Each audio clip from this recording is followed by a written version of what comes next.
அதாவது கரூர் துயர சம்பவம் நடந்து அதற்கு பின்னாடி பின்னப்பட்ட அரசியல் என்ன மாதிரியான சூழல் உருவாச்சு, தளபதி மேல என்ன அபாண்டமான பழி சுமத்தப்பட்டது, என்ன மாதிரியான நாடகங்கள் அரசியல், அதாவது பின அரசியல் சொல்லுவாங்க இல்லையா, அந்த மாதிரி பின அரசியல் என்னெல்லாம் பண்ணாங்கன்றத நம்ம தொடர்ந்து பார்த்தோம் கடந்த 20 நாட்களாக. அதை தொடர்ந்து ஏன் போகலன்னு கேட்டுட்டு இருந்தவங்களுக்கு பதில், அதற்கு பிறகு ஏன் பணம் கொடுக்கலன்னு சொன்னவங்களுக்கான பதில்னு எல்லாமே அவரோட மௌனம் பதில் கொடுத்துக்கிட்டே வந்துகிட்டு இருந்தாரு.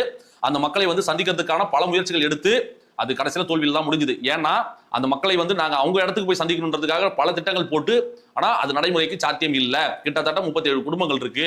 ஒவ்வொரு வீட்டுக்கும் ஒரு வீட்டுக்கு முடிச்சு 2வது வீட்டுக்கு போகும்போது கூட்டம் வரும், 2வது வீட்டுல 3வது வீட்டுக்கு போனா கூட்டம் வரும்னு. அதாவது கலை யதார்த்தத்தை புரிஞ்சுக்கிட்டு, இந்த ஃபேக்ட் வந்து அரசியல் தெரிஞ்ச எல்லாருக்குமே தெரியும் இது சாத்தியம் இல்ல.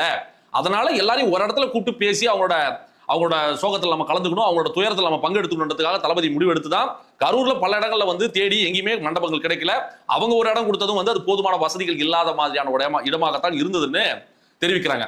இதற்கிடையில தான் யோசிச்சு பார்த்து, இல்ல அந்த மக்கள்கிட்ட நம்ம போய் கேட்போம், இந்த பாதிக்கப்பட்ட மக்கள்கிட்டே கேட்போம், இந்த மாதிரிமா நான் உங்களை அங்க வர வச்சு பார்க்கணும்னு ஆசைப்படுறேன், நீங்க வரீங்களா, உங்களுக்கு சம்மதமானு கேட்கறாங்க. கேட்டதற்கு பிறகு இல்ல நாங்க வர்றோம்னு அந்த பாதிக்கப்பட்ட குடும்பத்தினர் ஒப்புதல் அளித்த பிறகுதான் இந்த மகாபலிபுரத்துல இந்த சந்திப்பானது நடந்திருக்கு.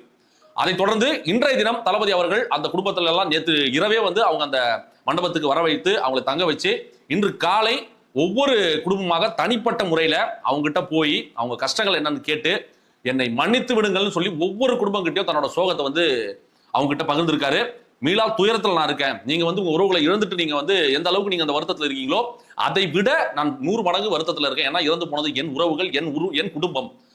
உங்களை விட நான் அதிக துயரத்தில் நான் இருக்கிறேன், நான் மன்னிச்சிருக்கேன். இந்த இடத்துல உங்களை நான் கூட்டு வந்ததுக்கு என்ன முதல்ல மன்னிச்சிருக்கேன். ஏன்னா உங்களுக்கு தெரியும் அந்த இடத்துல எவ்வளவு டிஃபிகல்ட்டி இருக்கு அங்க போய் பாக்குறதுக்கு, அங்க வர முடியாத ஒரு சூழலை நான் இருக்கேன்னு சொல்லி தளபதி அவர்கள், அதாவது மொத்த பேரையும் ஒரு இடத்துல நிக்க வச்சு மைக்ல பேசினாதான் இப்ப பொய் பிரச்சாரம் இவங்க பண்ண ஆரம்பிப்பாங்க. அதனாலதான் இந்த வீடியோ நான் ஏன் அவசரமா நான் போடுறேன்னா, பொய் வந்து ரொம்ப வேகமா பரவும். அதனால நம்ம முன்கூட்டியே இந்த உண்மையை நம்ம பேசிடணும் இல்லையா.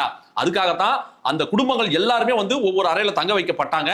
ஒவ்வொரு குடும்பத்துக்கிட்டே போய் 1/4 மணி நேரத்துல இருந்து 20 நிமிஷம் டைம் ஸ்பெண்ட் பண்ணி ஒவ்வொரு அறைக்குள்ளேயும் போய் தளபதி அவர்கள் சந்திச்சு அவங்க கிட்ட தனிப்பட்ட முறையில பேசி, அங்க இருக்கக்கூடிய எல்லா மக்கள்கிட்டயும் தனிப்பட்ட முறையில பேசி அவரோட வருத்தத்தை வந்து தெரிவிச்சு, மன்னிப்பையும் தெரிவிச்சு, உங்களுக்காக நான் இருக்கின்ற உத்தரவாதத்தை தளபதி அவர்கள் இன்னைக்கு வந்து அந்த மக்களுக்கு கொடுத்திருக்காரு. ரொம்ப நிகழ்ச்சியான ஒரு தருணமா இருந்ததா அந்த மக்கள் தெரிவிக்கிறாங்க.